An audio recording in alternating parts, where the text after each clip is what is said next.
Salve, gente boa! Que bom ter você por aqui. Nesse vídeo nós vamos falar a respeito do seguinte: Jesus, o Filho perfeito para sempre. Não sai daí, fica comigo até o final. Vamos junto?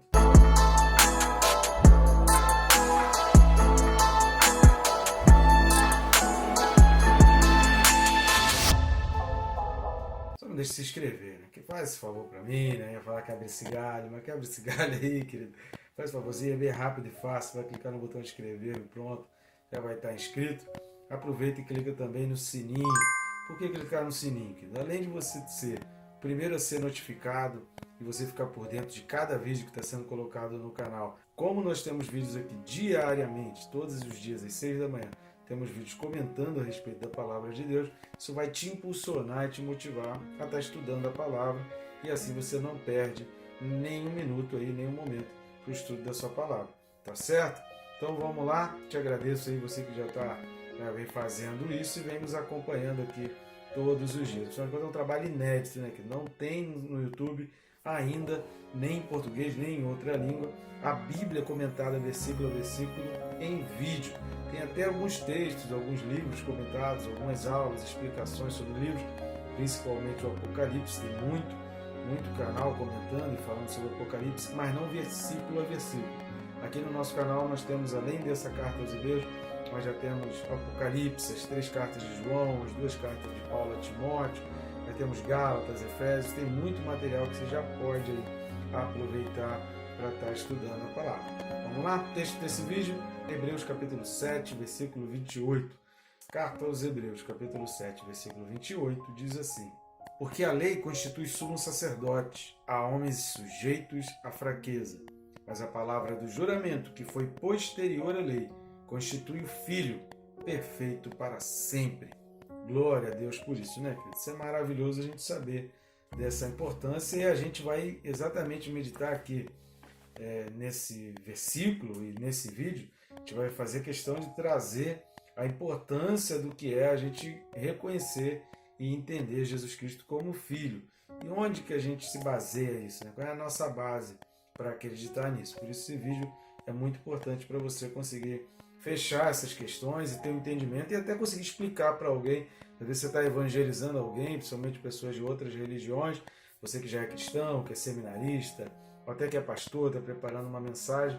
É muito importante você ter como base, ter firme a tua convicção de que Jesus é realmente Filho de Deus. Por que a gente precisa acreditar nisso? Onde está isso?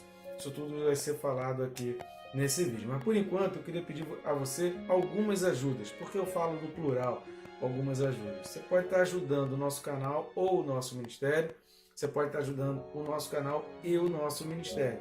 E existem várias formas para isso. A primeira delas, que é grátis, rápido e fácil, é o famoso triplo C. Curtir, comentar e compartilhar. Fazendo esse triplo C, né, curtindo e comentando, você já vai fazendo com que o YouTube mostre esse vídeo para mais pessoas e compartilhando, você vai além do algoritmo do YouTube, desses cálculos aí que o YouTube faz, e você leva para pessoas que talvez o YouTube nem fosse recomendar o vídeo, recomendar o canal.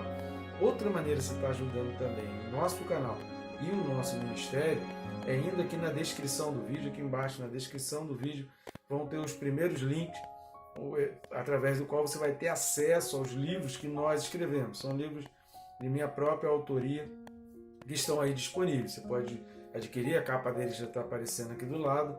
Você pode adquirir aí de forma digital ou em papel, a sua preferência. Só não deixe de estar adquirindo um ou os 2 livros e assim dessa maneira você está ajudando bastante o nosso canal, porque quanto mais pessoas em contato com o canal, quanto mais pessoas assistindo esse vídeo, quanto mais pessoas lendo esses livros, isso significa que mais pessoas estão tendo acesso à palavra de Deus. Então é uma baita ferramenta que nós temos aí para aprender, para estudar e também para pregar o Evangelho. Tá legal? Então conto contigo, vamos lá.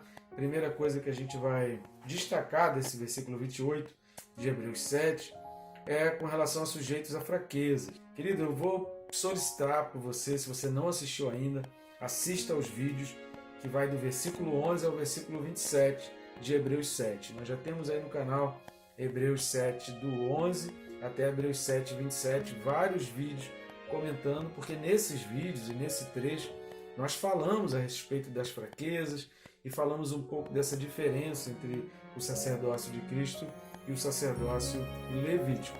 Comentamos bastante sobre isso, mas aqui nós queremos tirar uma lição de tudo aquilo que nós falamos e vendo o que o autor extrai aqui como um fechamento. E qual é essa lição que a gente precisa entender? É que a nossa dependência deve estar somente em Jesus. Queridos, isso é fundamental para quem está entrando no cristianismo, para quem é cristão. Colocar a dependência total e restrita em Jesus. Precisamos evitar correr o risco de colocar a nossa dependência, a nossa fé, a nossa credibilidade em pessoas, em seres humanos. Isso o sacerdócio levítico já fazia questão de nos ensinar. Isso foi muito didático. A história, a Bíblia, ela é muito didática a respeito desse assunto para que a gente não dependa de homens. E eu digo isso, querido, porque o autor dos Hebreus está dizendo aqui que são sujeitos a fraquezas. Eu digo isso, e o próprio autor dos Hebreus também já menciona nesses vídeos aí para trás-mente, como diz um grande amigo meu, para trás-mente o autor já está falando aí aos Hebreus a respeito dessas fraquezas. Nós falamos isso não só relacionados a erros e pecados, mas também relacionados à morte, porque o ser humano é passageiro, o ser humano não vai ser eterno, por mais que a gente deposite a nossa confiança, por mais que seja uma pessoa digna, uma pessoa santa, uma pessoa realmente usada por Deus, como foi Billy Graham e tantos outros avivalistas, hoje eles fazem parte de uma história.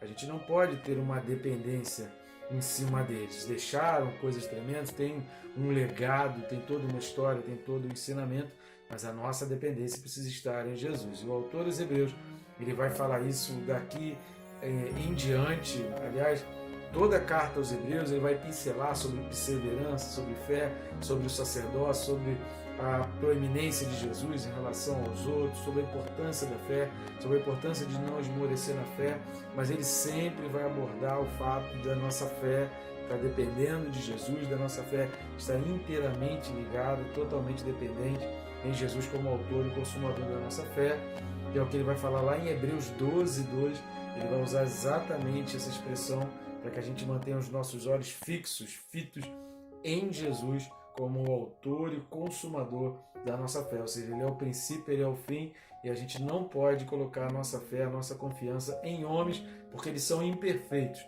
tanto no sentido de erros e pecados, que são falhos, que cometem erros, cometem pecados, não são pessoas perfeitas, quanto no sentido de que também não são imortais, porque a perfeição de Jesus vem exatamente da eternidade, dessa imortalidade, que nenhum ser humano na face da terra consegue ter. Outra coisa que esse texto ele vai falar é algo que nós já mencionamos também, nós já temos textos falando aí a respeito do juramento. Só que aqui ele vai falar uma coisa que ele vai trazer uma questão, porque a gente fala muito do juramento lá de Gênesis, capítulo 14, que é relacionado lá, que vai falar do sacerdócio de Melquisedeque. Então, não só relacionado a isso, mas aqui ele vai trazer um quezinho a mais, uma coisa muito importante, que é o fato de um juramento posterior à lei. Por isso eu gostaria de ler alguns textos bíblicos. O primeiro, a gente precisa ir lá para o Salmo 110, versículo 4. Então vamos dar uma lida no Salmo 110, versículo 4. O Senhor jurou e não se arrependerá. Tu és sacerdote para sempre, segundo a ordem de Melquisedeque. Então aqui no Salmo 110, versículo 4, ele está trazendo essa questão da promessa, do juramento feito a Davi.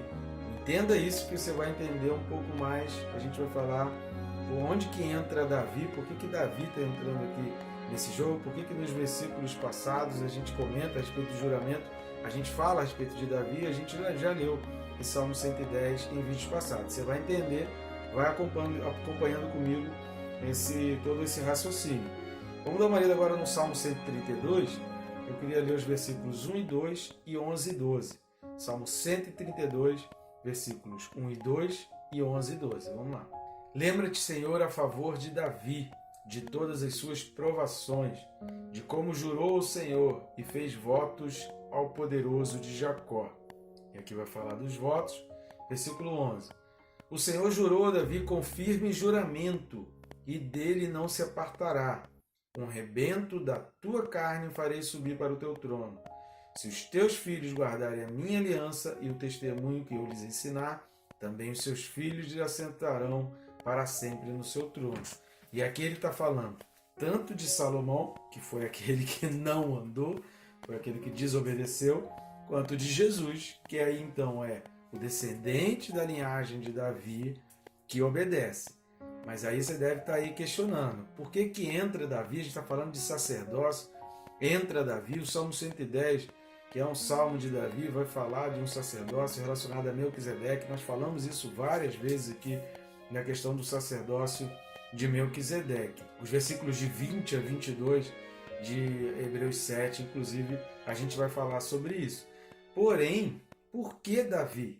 Então assista os vídeos referentes a 20 a 22 que a gente fala mais a respeito desse juramento e a respeito de Melquisedeque. Tem outros vídeos também que falam a respeito de Melquisedeque. Não só aqui no capítulo 7, mas a gente fala também, se você pegar a Bíblia e dar uma pesquisa, você vai ver quais são os versículos, você pode ir direto no vídeo correspondente ao versículo ou assistir todos os vídeos correspondentes aos capítulos 5, 6 e 7, que a gente fala bastante de Melquisedeque.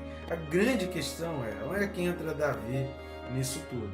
Existe um livro, intitulado Davi, Rei, Sacerdote e Profeta. Eu recomendo a pesquisa desse livro, é um livro muito bom, nessa tríplice função de Davi como rei, sacerdote e profeta, mas a gente vai abraçar principalmente essa questão do rei e sacerdote. Por quê? Porque a Bíblia, ela traz fortes indícios, ela traz um respaldo muito grande, e esse fio que vai ser traçado de Melquisedeque para Davi, de Davi para Jesus, ou seja, Davi nesse meio do caminho entre Melquisedeque e Jesus, o autor dos Hebreus ligando o sacerdócio de Jesus ao sacerdócio de Melquisedeque no sentido da eternidade, de que é para sempre.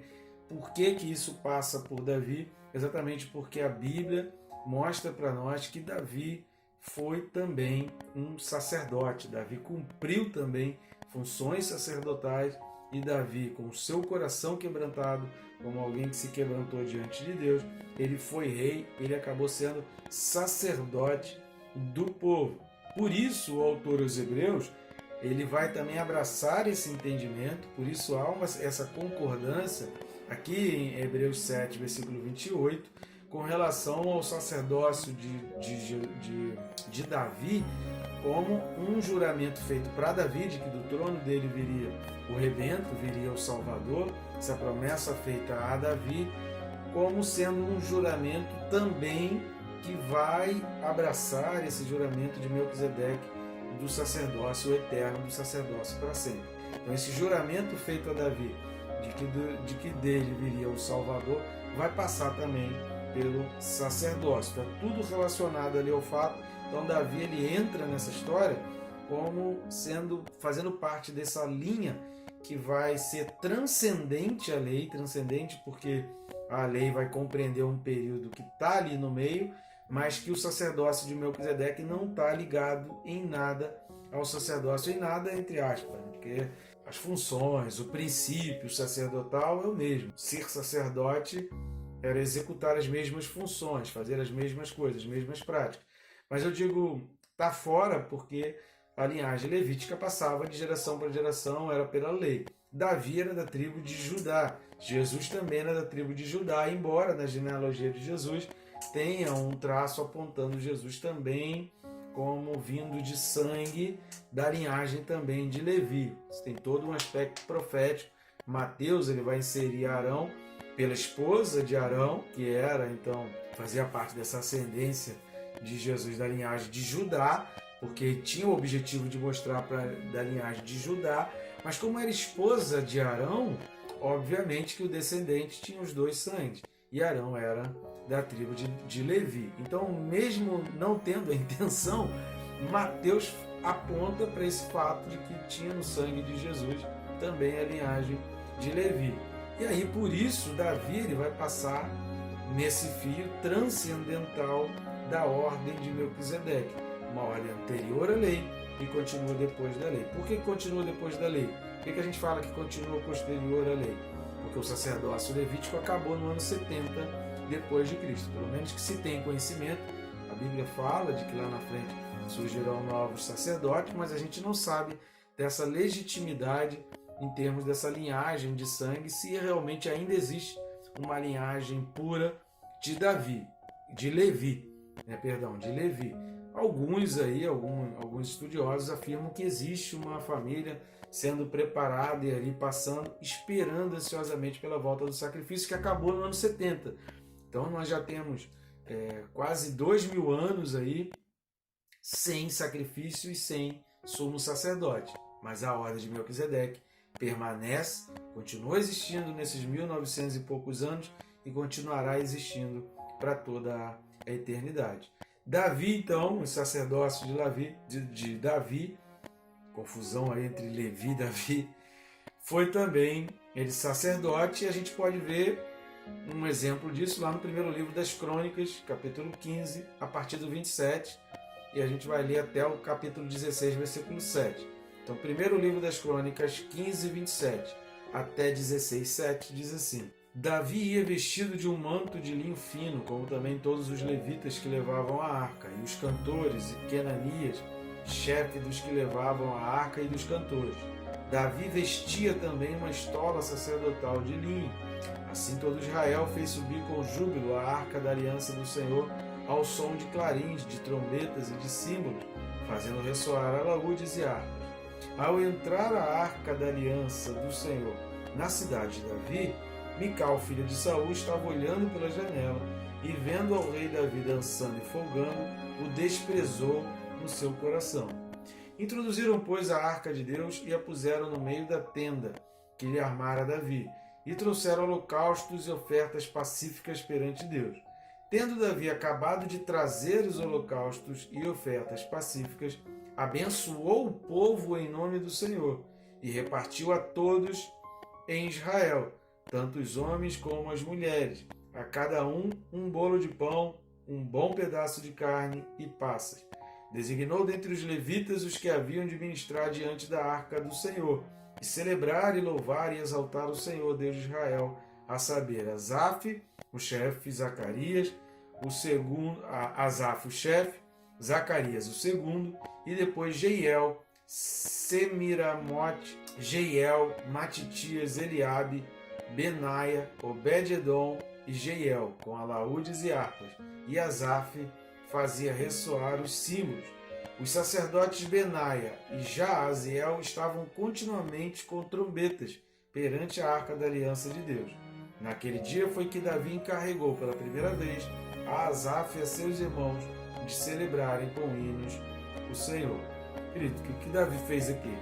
A função de sacerdote. O sacerdote estava tocando trombeta, e quem ofereceu o holocausto, quem distribuiu o pão, quem abençoou o povo, que levou perdão para o povo, foi Davi. Dessa maneira, então, Davi, além de ser um tipo de Cristo, no sentido de que ele é um precursor, tanto que no Novo Testamento Jesus ele é relacionado, ele é citado, e é chamado de filho de Davi, como alguém que era linhagem, que tinha em mente, as pessoas que chamavam Jesus de filho de Davi, tinham em mente a promessa que Deus fez para Davi e tinham a fé de que um dia conheceriam esse a quem, sobre quem, a respeito de quem Deus fez a promessa para Davi, associavam Jesus a Davi então como filho de Davi.